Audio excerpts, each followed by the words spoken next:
They say exercise is as old as time, and I can tell you for sure that it is, because for as long as I remember, human beings have been exercising.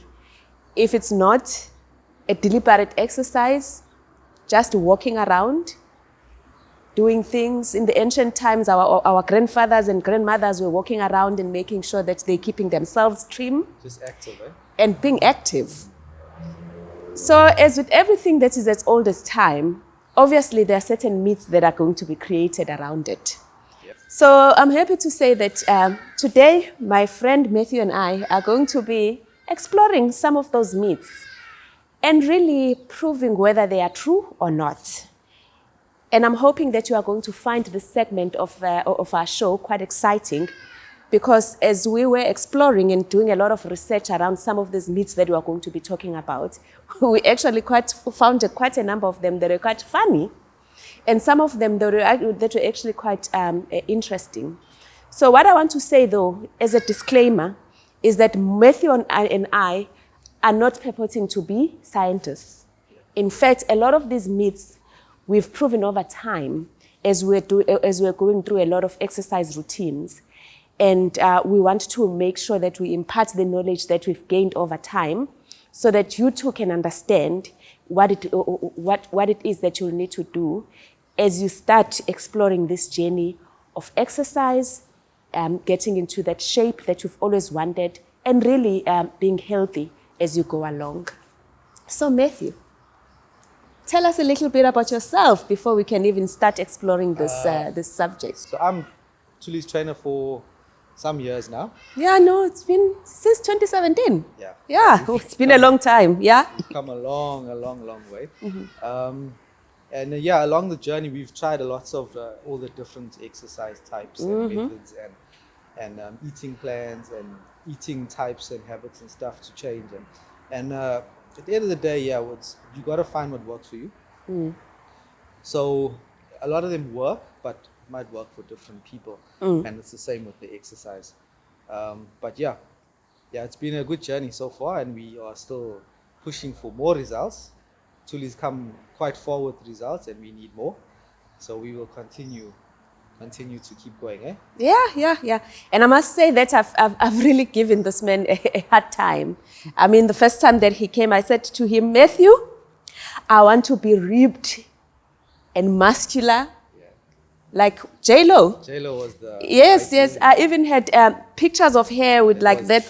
That was the goal. And then I said to him, Matthew, this fat that you are seeing around myself, it needs to be turned to muscle. Yes. That's the first myth, good people, that we discovered that we needed to burst. Fat turning into muscle. Now, Matthew, let's run by that. What happens to fat? Does it really turn to muscle as you exercise? So not really. Okay. So you get fat and you get muscle. Mm-hmm. So it's two different types of tissue. So when you're exercising and your body's changing, but the fat's not turning into muscle. Mm-hmm. What's happening is you're losing the fat and you're burning the muscle. Mm-hmm. Yeah, it's the same like how you can lose muscle and you can gain fat. It's two different things though. So the fat doesn't turn into muscle. You actually lose the fat and you build the muscle. And so it looks like the muscle's turning into fat, but you're actually burning the fat and you're burning the calories from the exercise and from the eating less and stuff like that. Mm-hmm. So your body's using the fat as an energy source. Okay. Yeah. So your body uses the fat as an energy source with eating differently, and then when you build the muscle starts to show more. Mm-hmm. Yeah. So you don't exactly turn fat to muscle. So you say, good people, all of you have been asking for a long time what I mean when I say fat must fall, the hashtag slogan that I've always had.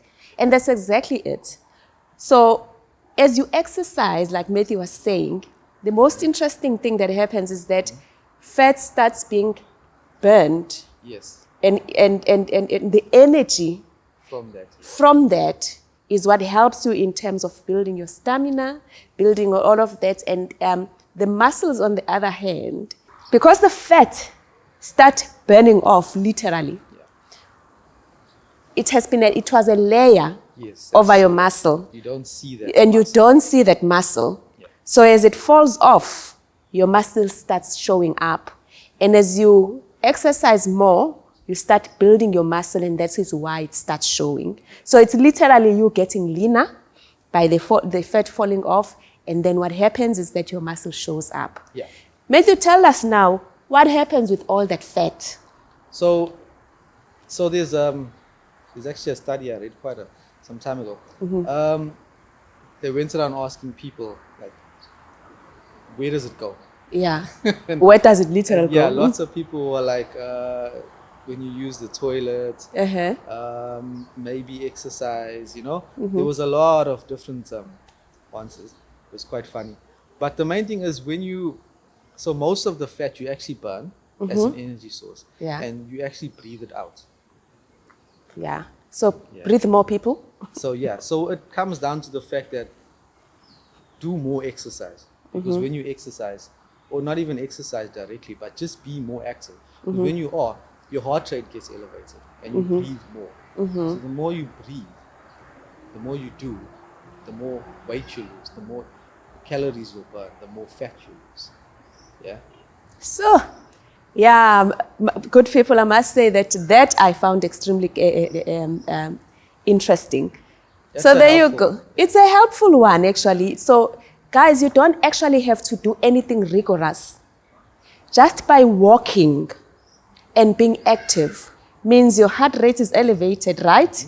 And when your heart rate is elevated, you breathe a little bit more, which means that you're going to be puffing out that fat. Yeah. So you're not going to see it coming out. Obviously, you're not going to see it coming up. Yeah. But yeah, that's the idea. Okay, so yeah, with the exercise, it's got to be what you enjoy.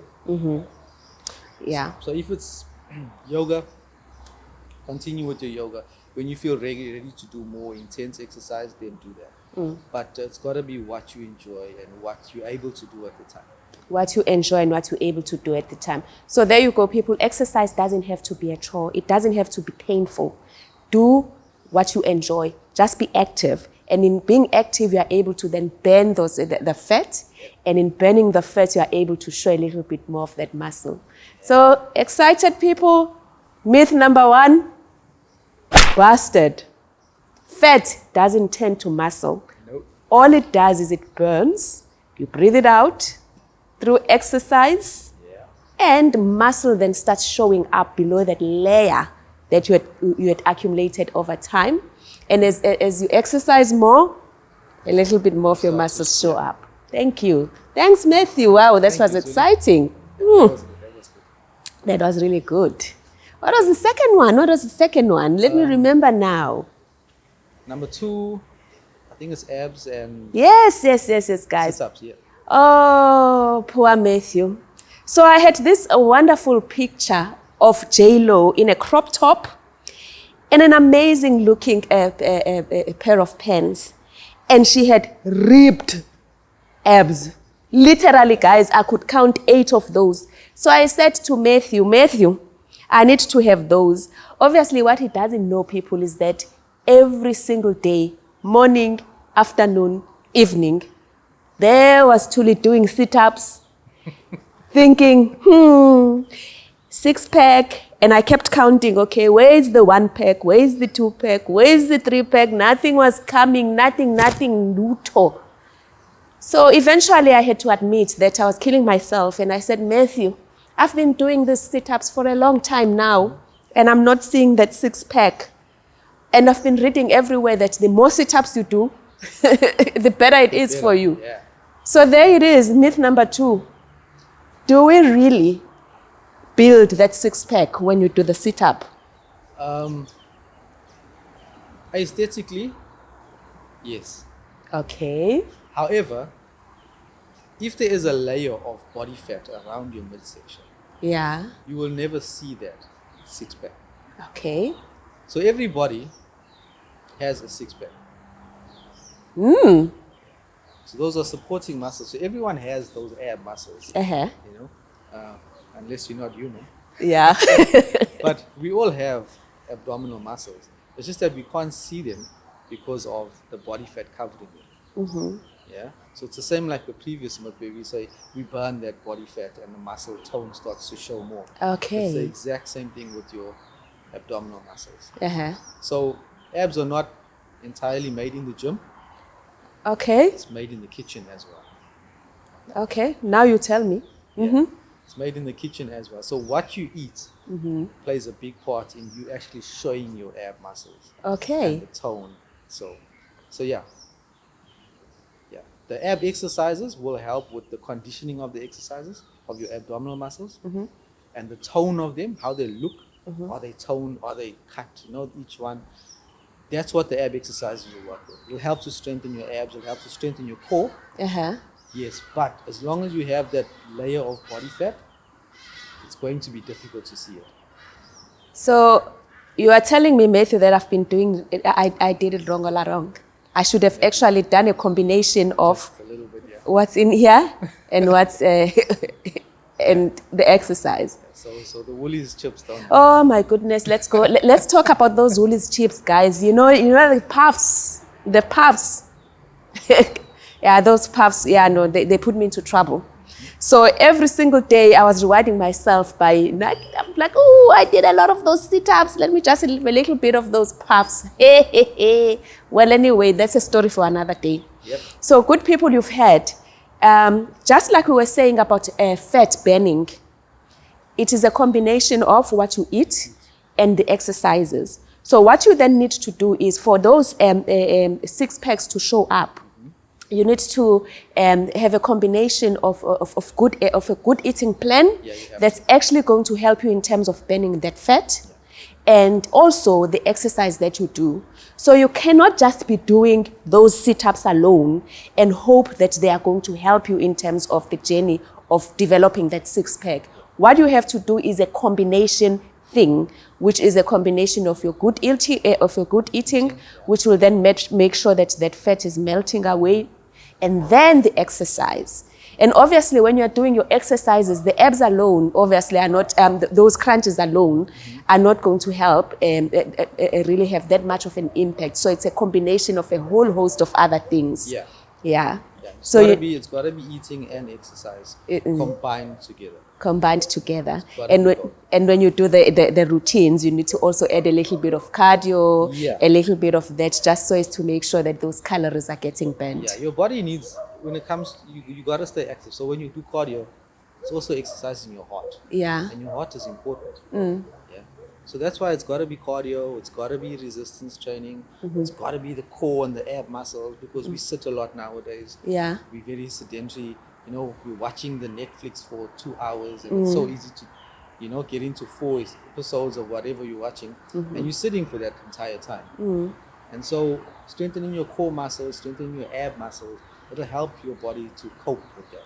Just to try and sort of reverse that sitting and that lounging around for those hours. Oh, yeah. So as well, the abs and the sit-ups and come in handy, they're good, helps to strengthen, yeah, but the eating also needs to be. The eating also needs to be, yes. Needs to be good. Yes. Good people, another thing that I want to really stress is that exercise is a commitment. It's not something that's going to, or rather, let me say, being active needs to be a commitment. You are not going to have those six packs overnight. It's a commitment, and you need to commit to making sure that you're eating well. You also need to commit to making sure that you are at least active. Yeah. And in eating well, guys, my advice to people is that do not get into those fat diets, because over time you actually you get bored and it doesn't work. What we need to be doing is you need to be committing to a certain eating plan that you know you will be able to commit to over a long period of time. And that will help you in terms of losing weight and keeping it off, which is also another critical aspect. So there you go, Matthew. Thank you very much. We now have learned that in you being able to develop that J-Lo ripped muscle, you need to eat well. You need to also keep active. So good people, I still have the aspirations. I still have J-Lo's picture in front of me. But what I'm realizing is that for me to get there, I'm going to need to be consistent and make sure that I keep at it. Yeah. With the Thank eating you. and the exercise. With the eating and the exercise. So I've gotten rid of my puffs. They are gone. But now and again, I must admit that I take just nje. You're allowed to. Cheat here A and there. little bit, yeah. Okay, that's fine. Yeah. I always say, as long as you're aware As long as you're aware. of what you, if you're having that, okay, do a little bit more Yeah. in your next session. Ah, okay. Just to make up. No, fantastic. Yeah. Myth Matthew. number 3. Yes. People. What a Who's lot of you favorite? don't know. It's my favorite of yours. It's my favorite. I'm at golden age. Yeah. I'm turning 47 this year, good people. 3 years to 50. But for some reason, this young man here has just upped the exercise. And I'm thinking, why? Because I believe, Matthew, and it's always been my belief, that as you get older, you need to slow down. And that it's okay because, man, as madalas, we just need to rest, ne? Just need to rest. So the third myth that you want to explore is, do you really, as you get older, need to slow down? And is it okay to actually slow down? Let's talk about that. So it is okay to slow down. So why am I... yeah, go on. It's okay to slow down. However, it doesn't mean you must stop being active. Okay. Yeah. So that's a big mistake a lot of people make. When you get older, we're old, we need to do less. We need to rest more. And they stop doing their daily routines and everything else that they normally do. Which is wrong. Because your body is made to move. Yeah. So they do exactly that. Just keep moving. It doesn't entirely have to be exercise, but just keep active. Yes, you will slow down because we all get old, but you gotta keep at it still. So why is it important to keep active, Matthew? Because a lot of the bodily functions will start to slow down if you don't. Yeah, you'll start to lose muscle. When Yeah. you start to lose muscle, you start to get weaker and frail. And at the older age, falling at that age is not a good thing. Yeah. Also, sitting and standing. A lot of older people start to use their hands, start to use their arms, whereas you should be using your leg muscles. Okay. You should be using your leg muscles. Your leg muscles are very strong. But when you stop doing all that, that's when you find, okay, I'm starting to walk slower. Oh, yeah? Yeah, when you stop doing the core and abdominal muscles, you start to find, I'm starting to start leaning forward now. My abs are not strong anymore. They're not supporting me. All those exercises. And it doesn't have to be at the level that you were doing it 2 years ago. Yeah. It can be a little bit less, but you've got to keep doing it. So keep going. You have to keep going. Yeah. Keep going like Johnny Walker. Amazing. Yeah. So I've always wondered, an interesting thing that you've raised is that you don't necessarily have to be doing exercise as the way that we do exercise. Yeah. But what you are saying is you need to just keep active. Just be active. So, like house chores, for instance, sweeping, making sure that you go outside, you walk, enjoy nature. That is actually going to help you in terms of keeping you active, because you spoke about being frail. Yeah. So a lot of those, because of that, of being inactive, what then tends to happen is that you lose the muscle mass. Yeah. And as you lose the muscle mass, you actually get frail. You get weaker. You get weaker. So the more you're active, the more you're activating those muscles, and that is what helps you keep going. Yeah, it keeps you active, it keeps you moving, keeps you mobile. That's the main thing. When you get older, a lot of people lose their mobility, and that's what you don't want. That's what you don't want, exactly. You will, like I said, you will do less, you will be capable of less, but it doesn't mean stop entirely. Yeah, do what you're capable of doing. And if you get older and you're capable of doing less, do less, but just keep doing it. Just keep being active. Yeah. That is the main thing. So keep for you being two, active, yeah? we just keep being active. Okay, I hear you, Matthew. I have a confession to make, good people. And that is, I want to apologize to my mom. I've always shouted at her because every time when I get home, that old lady is by that driveway sweeping and sweeping and sweeping. And I keep saying to her, Mom, just rest. We've just learned today that keeping active is actually what keeps you going for longer. Yeah. And it actually helps you in terms of taking away that frailness that's developed over time as you age. Because being active means you're activating the muscles. You're using those muscles. You're using those muscles. That's what you want. Which helps keep you going. Yeah. Oh, Matthew, I wish we had a longer time to explore a little bit more of those myths. So today, guys, we just gave you a little bit of the three, if I can just recap. The first one was the whole thing around, remind me again, Matthew, obviously we're 47, we age. It was whole thing around fat turning into muscle. And we've also discovered that actually what happens to fat is that fat is burned. And as you burn it, you breathe it out. And as you breathe it out, because it has been a layer over your muscles start showing. And as you exercise a little bit more, your muscles start to tone and they build, and then and that's how you get that, that ripped, good physique. So whenever I say fat must fall, we're breathing it out. We're working. We're moving. We're active. And we're active. Mm-hmm. Yeah. And the second myth, Matthew? The sit-ups and the abs made in the gym. Yeah. Are they? It's a combination. Okay. A combination of good eating, what goes in the mouth, and also exercise. And again, when you're exercising, it's a combination of strength training, cardio, and also core and abs. And what you are doing literally by doing the sit-ups is that you are strengthening the core, toning the abs, so that you are able to not only just show those six packs, but you are also able to help with your posture, exactly.